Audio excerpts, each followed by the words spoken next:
To my YouTube channel study 24 class. हमारे इस YouTube channel study 24 class में आपका बहुत बहुत स्वागत है।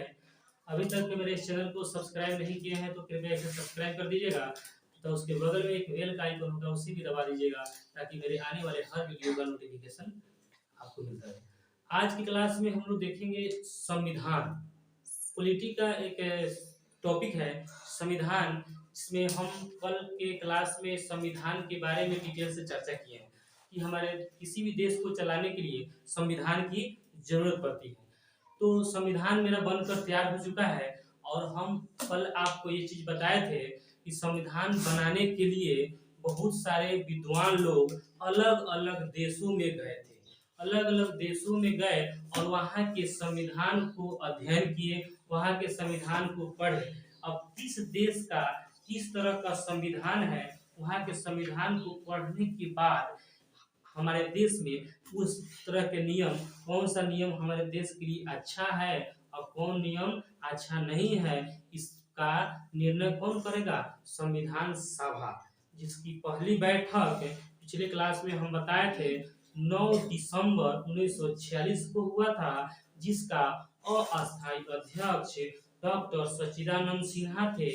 और उसकी दूसरी बैठक 11 दिसंबर 1946 को हुआ था, जिसका अस्थायी अध्यक्ष डॉक्टर राजेंद्र प्रसाद को बनाया गया था। तो उसमें हम बताए थे कि जो लोग दूसरे देश में जाकर उस देश के संविधान को, उस नियम को पढ़ के अध्ययन करके समझ के आए थे, तो उसको टाइम लगा जाने में, आने में। तभी तो संविधान को बनाने में 2 वर्ष 11 महीना 18 दिन लगा। तो हम जो देश बताए हैं वही सब देश है। जैसे मान लेते हैं ब्रिटेन।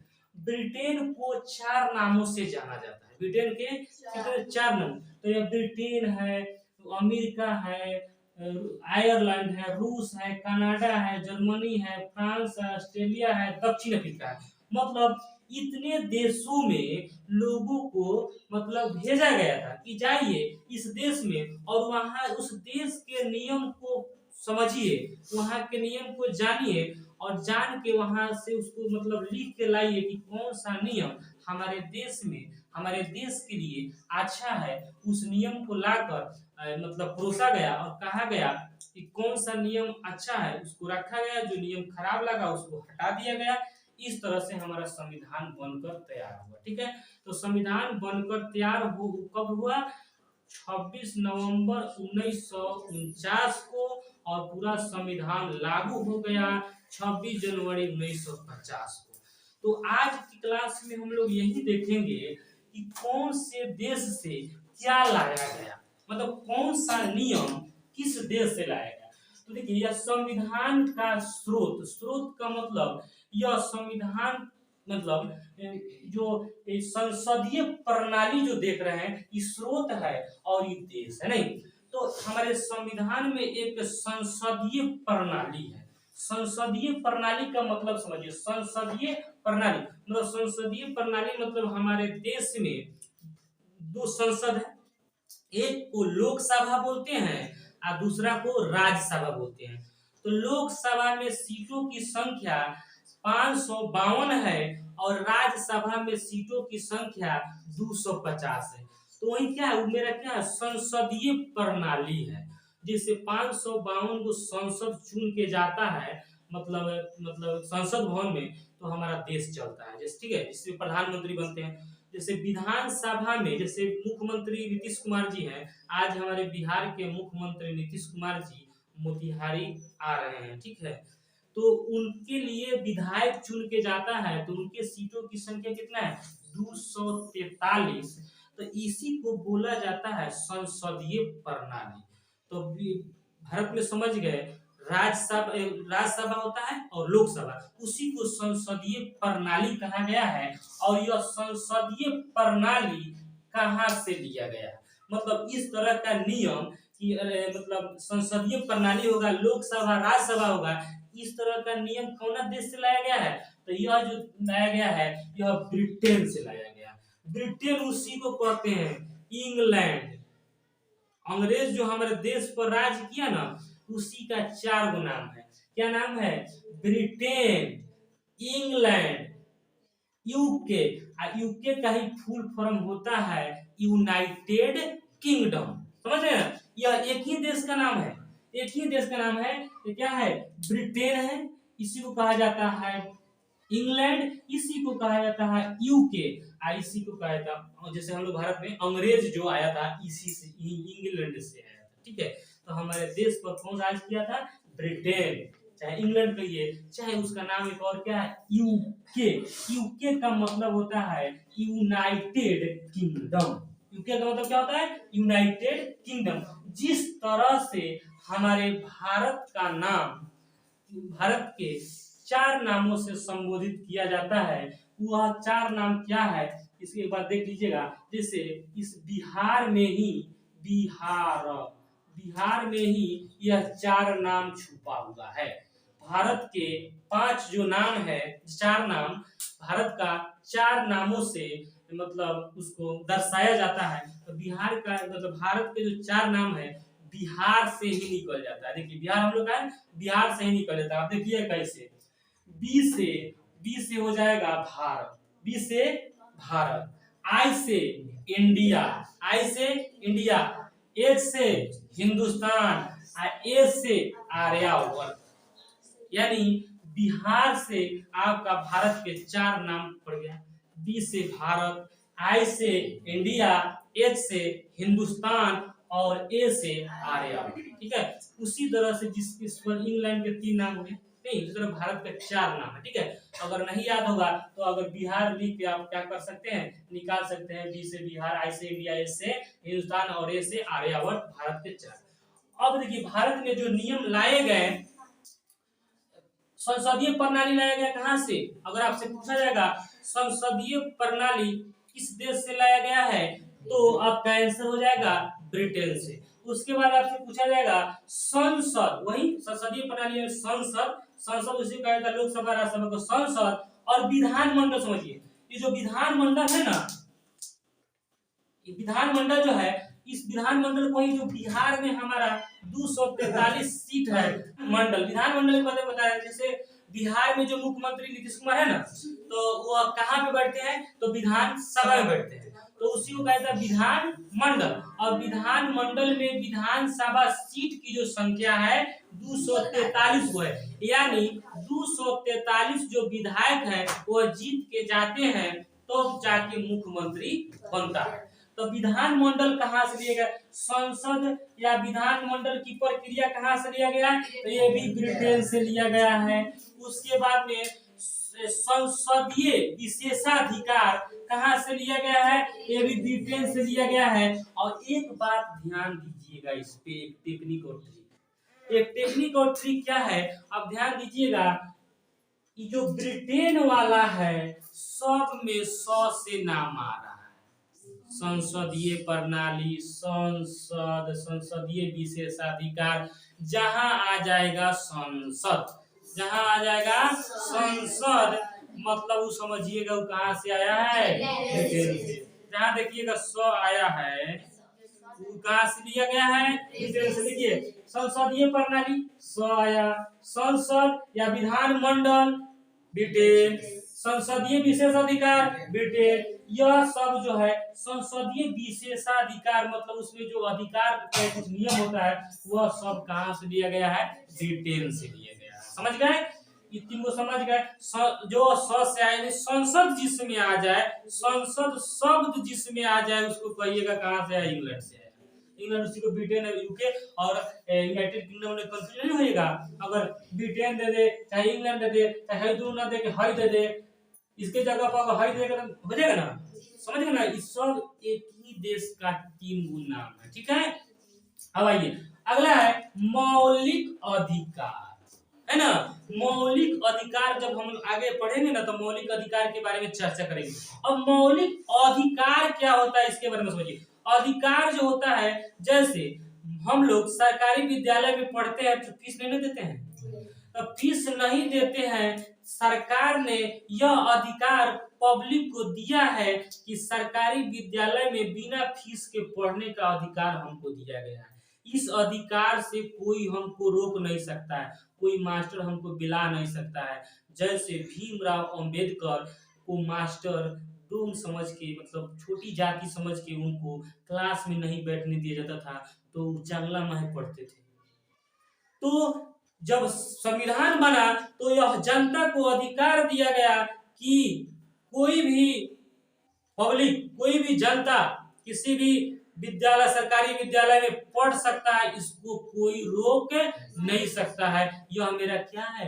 अधिकार है। और ऐसा अधिकार वाला नियम कहाँ से लिया गया है? तो यह लिया गया है अमेरिका से। अमेरिका से मौलिक अधिकार का नियम लिया गया है। फिर आगे देखिएगा, सर्वोच्च न्यायालय का गठन एवं शक्ति। सर्वोच्च न्यायालय में समझ में, न्यायालय मतलब होता है कोर्ट। क्या होता है? कोर्ट। तो कोर्ट तीन प्रकार के होता है, एक सिविल कोर्ट जो आपको मोतिहारी में है, एक हाई कोर्ट जो पटना में है, एक सुप्रीम कोर्ट जो दिल्ली में है। तो वही सर्वोच्च न्यायालय मतलब सुप्रीम कोर्ट का बात किया जा रहा है। किसका बात कर रहा है?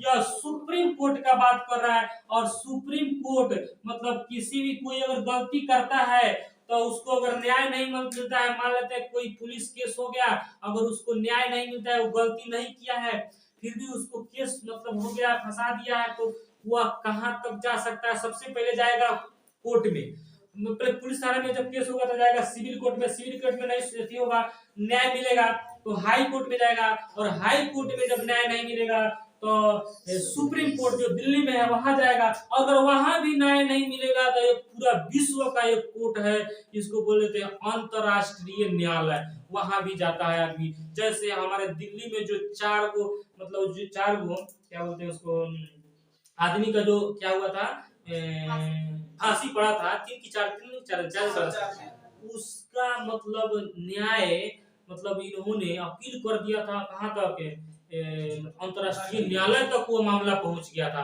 फिर भी वहां भी नहीं बख्शा गया कि गलती जब तुम किया है तो तुमको सजा मिलेगा। तो फांसी की सजा हो गया कितना, 20 मार्च 2020 को फांसी की सजा होता है, और उसके 2 दिन के बाद में लॉकडाउन लग जाता है कोरोना का। ठीक है, तो सर्वोच्च न्यायालय जो सुप्रीम कोर्ट, इस शक्ति कहाँ से लिया गया है? अमेरिका से लिया गया। राज्य के नीति निर्देशक तत्व जो लिया गया है, यह आयरलैंड से लिया गया। कहाँ से लिया गया? आयरलैंड। राज्य के नीति निर्देशक तत्व कहाँ से? आयरलैंड से लिया गया। अब देखिएगा मौलिक कर्तव्य, याद दीजिएगा, मौलिक कर्तव्य। अब मौलिक कर्तव्य क्या है? मौलिक अधिकार तो समझे कि मेरे सरकारी विद्यालय में पढ़ना मेरा अधिकार है, इसको कोई रोक नहीं सकता। लेकिन मौलिक कर्तव्य समझिए, अगर सरकारी विद्यालय में जाते हैं, हमारे कोचिंग में आते हैं, अगर कुर्सी तोड़ देते हैं तो यह आपका, अगर कोई लड़का कुर्सी तोड़ रहा है तो आपका यह कर्तव्य बनता है कि उसको डांटिए, कुर्सी मत तोड़िए, सरकारी संपत्ति की रक्षा करना। अगर आप स्कूल में जा रहे हैं, कोई कुर्सी तोड़ रहा है, चाहे आप ही तोड़ रहे हैं, तो आपका यह कर्तव्य है कि कुर्सी मत तोड़िए, है ना, जैसे कल हम बताए हैं। तो कर्तव्य और अधिकार समझ गए। कर्तव्य अधिकार सब जनता को दिया गया है, इस तरह का अधिकार है, आपको इस अधिकार से मना नहीं किया जा सकता है। आपका कर्तव्य है कि सरकारी संपत्ति की सुरक्षा करें, यह आपका कर्तव्य है। तो यह कहाँ से लिया गया है? यह जो मौलिक कर्तव्य जो है, यह लिया गया है रूस के संविधान से। कहाँ से लिया गया है? रूस के संविधान से मौलिक कर्तव्य को लिया गया है। अगला है संघात्मक व्यवस्था। संघात्मक व्यवस्था कहाँ से लिया गया? संघात्मक मतलब एक मतलब संघ नहीं है, बहुत सारा संघ है। जैसे मान लो कि हमारे भारत में बहुत सारे राज्य है, तो अलग अलग संघ बनाया है अपने लोग। तो संघात्मक व्यवस्था कहाँ से लिया गया है? तो यह कनाडा से लिया गया है। यही सब पूछता है, संघात्मक कहाँ से लिया गया, मौलिक कर्तव्य कहाँ से लिया गया, मौलिक अधिकार कहाँ से लिया गया। फिर आगे देखेंगे आपातकाल। आपातकाल का नियम कहाँ से लिया गया है? तो जर्मनी से लिया गया है। और आपातकाल क्या है इसके बारे में थोड़ा जानिए। आपातकाल जो होता है ना, मतलब भारत में आपातकाल कैसे लगता है, मान लेते हैं कोई भारत में कोई ऐसी घटना घटती है, जैसे पहले आपातकाल पहले समझिए। आपातकाल जो होता है 3 प्रकार का होता है। पहला आपातकाल 3 राष्ट्रीय आपात होता है। पहला जो होता है राष्ट्रपति शासन, यह अनुच्छेद 356 में लिखा है कि किसी भी राज्य में राष्ट्रपति शासन लग जाएगा। अनुच्छेद 352 यह राष्ट्रीय आपात है और अनुच्छेद 360 यह वित्तीय आपात है। अब इन तीनों के बारे में थोड़ा समझ लिए। राष्ट्रपति शासन क्या है? जैसे मान लेते हैं कोई सरकार, जैसे मान लेते हैं तेजस्वी प्रसाद यादव और नीतीश कुमार और मतलब भाजपा, अगर सरकार मतलब दोनों सरकार जीत के मतलब जा रहा है, किसी का अगर बहुमत नहीं होता है सरकार बनाने का, तो उस पर क्या होता है, तीनों आपस में नहीं, न उसमें मिलेगा न उसमें मिलेगा। जब तक सीट बहुमत पूरा नहीं होता है तो सरकार नहीं बनती है। और जब सरकार नहीं बनती है तो लास्ट में दिल्ली से बैठे हुए राष्ट्रपति क्या करते हैं, उस पर अपना शासन लगा देता है, जिसको कहा जाता है राष्ट्रपति शासन। यह इस सब का किसी का राज नहीं चलेगा, किसका चलेगा? राष्ट्रपति शासन चलेगा। उसमें राज्यपाल का अधिकार हो जाता है उस राज्य को चलाने के लिए। ठीक है, तो राष्ट्रपति शासन अभी तक 119 बार लग चुका है। ठीक है, और देखिए एक राष्ट्रपति शासन तीन गो बात, एगो 356 अनुच्छेद, एगो 352 अनुच्छेद, एगो 360 अनुच्छेद। तो राष्ट्रपति शासन समझ गए। कोई देश में कोई राज्य में अगर सरकार नहीं बन रहा है तो वहाँ राष्ट्रपति शासन लग जाता है, तो मात्र 6 महीने का लगता है। 6 महीने के बाद फिर से इलेक्शन हो जाता है तो फिर सरकार बन जाती है। अगला है 352 में राष्ट्रीय आपात। अब राष्ट्रीय आपात क्या होता है? मान लेते हैं कोरोना वायरस आया, नहीं कोरोना वायरस आया तो शरीर मतलब भारत को संकट आ गया। तो जब भारत को संकट आता है, चाहे कोई देश हमारे भारत पर आक्रमण कर रहा है, तो भारत को संकट आया तो पूरे भारत पर राष्ट्रीय आपात लग जाता है। तो अभी तक भारत में 3 बार राष्ट्रीय आपात लग चुका है। एक बार लगा है 1965 में, जो पाकिस्तान और भारत के बीच युद्ध हुआ था। 1965 में पाकिस्तान और भारत के बीच हुआ, उस समय राष्ट्रीय आपात लगा। एक हुआ था 1971 में, चीन और भारत के बीच युद्ध हुआ था 1971 में, एक राष्ट्रीय आपात लगा था 1975 में। तो अभी तक 3 बार राष्ट्रीय आपात लग चुका है। राष्ट्रीय आपात में क्या होता है? सब काम धंधा बंद करके सिर्फ मतलब पुलिस विभाग में सारा मतलब मदद करने लगता है। सभी मतलब पुलिस बहाली में प्रक्रिया चालू हो जाती है, पुलिस को मदद किया जाता है, मतलब देश किसी तरफ बचाया जाता है। कब? जब बाहर के लोग हमारे देश पर आक्रमण करने लगता है तो उस समय राष्ट्रीय आपात लगा देता है। तो और सब काम बंद कर दिया जाता है, लेकिन लड़ाई वाला काम चालू रहता है। 360 जो है वित्तीय आपात है, अभी तक भारत में नहीं लगा है। आप भगवान न करे कि वित्तीय आपात लगे। वित्तीय आपात बहुत खतरनाक है। अगर ये आपात लग जाएगा तो वित्तीय आपात में क्या होता है? वित्तीय आपात, वित्तीय माने पैसा, पैसा के लिए लड़ाई हो जाएगा देश, माने पैसा के लिए बहुत मतलब पैसा की जरूरत हो जाएगा, तो देश कहाँ से लाएगा? देश बर्बाद के कगार पर आ जाएगा, तब वित्तीय आपात लगता है। तो लास्ट में क्या कहता है वित्तीय आपात में कैसे होता है? अभी तो भारत में नहीं लगा है, भगवान न करे कि भारत में लगे। इसमें क्या होता है कि जितना भी सरकारी नौकरी है सबका पैसा बंद कर दिया जाएगा। जितने भी सरकारी नौकरी है, वित्तीय आपात लगता है तो सरकारी के पास पैसा नहीं है तो आपको कहां से देगा? बस वित्तीय आपात में क्या होगा? सरकारी जितना भी नौकरी सरकारी लोग कर रहा है सबका पैसा वेतन बंद कर देगा, और वित्तीय आपात इसी को कहेंगे वित्तीय आपात। वित्तीय तो खतरनाक है कि नहीं? तो सरकार के रहेगा तो है ना आपको देगा वेतन। तो ये सबका सरकार में पैसा की कमी हो जाएगी, मतलब बहुत बड़ा संकट आ जाएगा, तो भी वित्तीय आपात लगा है। अभी तक हमारे भारत में वित्तीय आपात नहीं लगा है। ये बात समझ गए? राष्ट्रपति शासन समझ गए, राष्ट्रीय आपात समझ गए, वित्तीय आपात समझ। 3 गो आपात, अनुच्छेद 356 राष्ट्रपति शासन, अनुच्छेद 352 राष्ट्रीय आपात, अनुच्छेद 360 वित्तीय आपात। इस तरह से 3 राष्ट्रीय आपात है। और यह व्यवस्था कहाँ से लिया गया है? जर्मनी से। कौन सी राष्ट्रीय आपात कहाँ से लिया गया है? जर्मनी से लिया गया। कहाँ से लिया गया है? जर्मनी से लिया गया है आपको राष्ट्रीय आपात। और देखिए गणतंत्र जो है, जैसे हम लोग झंडा फहराते हैं ना, तो अब 26 जनवरी आने वाला है, तो 26 जनवरी को गणतंत्र दिवस मनाते हैं। तो गणतंत्र माने यह कहाँ से लिया गया है? यह लिया गया आपका फ्रांस लिया गया। कहाँ से लिया गया? फ्रांस। गणतंत्र लिया गया फ्रांस से। समवर्ती सूची, देखिए सूची 3 प्रकार के होता है। सूची कितने प्रकार के? 3 प्रकार के। एक केंद्र सूची होता है, एक राज्य सूची होता है, एक समवर्ती सूची होता है। तो जिस पर अधिकार केंद्र का होता है वह केंद्र सूची के अंतर्गत आता है, जिस पर अधिकार राज्य का होता है वह राज्य सूची के अंतर्गत आता है, और जिस पर दोनों का अधिकार होता है वह समवर्ती सूची के अंतर्गत आता है। जैसे मान लेते हैं जंगल है, मतलब भूमि है, तो मतलब बिहार की भूमि पर टैक्स है, बिहार की भूमि का टैक्स बिहार सरकार लेती है, तो इस पर किसका कौन मतलब जमीन जो है किसके सूची में आएगा? राज्य सूची में। जैसे रेलवे है, तो रेलवे केंद्र सरकार का है, डाक केंद्र सरकार का है, तो वो समवर्ती सूची में केंद्र सूची में चलेगा। और समवर्ती सूची ऐसा होता है जिस पर दोनों का हक होता है, वो समवर्ती सूची के अंतर्गत आता है। तो समवर्ती सूची, इसके डिटेल्स हम लोग आगे पढ़ेंगे, अभी खाली थोड़ा थोड़ा जान रहे हैं कि समवर्ती सूची ये कहाँ से लिया गया है। तो समवर्ती सूची ऑस्ट्रेलिया से लिया गया है। कहाँ से लिया गया है? ऑस्ट्रेलिया से लिया गया है। और अगला है संविधान संशोधन की प्रक्रिया, दक्षिण अफ्रीका से लिया गया। अब संविधान संशोधन क्या है? मान लेते हैं कोई नियम, सब नियम बन गया, भीमराव अंबेडकर पूरा नियम बना दिए, लेकिन कोई नियम लोगों को लगा कि नहीं ये नियम गलत है, अब इस नियम में कुछ संशोधन करना चाहिए, यानी बदलाव करना चाहिए। यानी किसी भी नियम में बदलाव करना संविधान संशोधन कहलाता है। मान लेते हैं कोई नियम है, अगर नियम में कुछ बदलाव अगर करते हैं तो वो मतलब उन्होंने कहा कि अगर मान लो नियम बन गया, अगर नियम लोगों को लगे गलत है तो उसका संशोधन होना चाहिए ना, तो वो कौन देश से लिया गया? वही तो संविधान संशोधन की प्रक्रिया दक्षिण अफ्रीका से लिया गया है। इस तरह से हमारा संविधान में इतना नियम दूसरे दूसरे देशों से लिया गया है। अगर यह वीडियो आपको अच्छा लगा है तो इसे लाइक करिएगा और सब्सक्राइब जरूर करिएगा। यही तो एक गुरु दक्षिणा के रूप में लाइक जरूर कर दीजिएगा। ठीक है। जय हिंद, जय भारत, जय संविधान।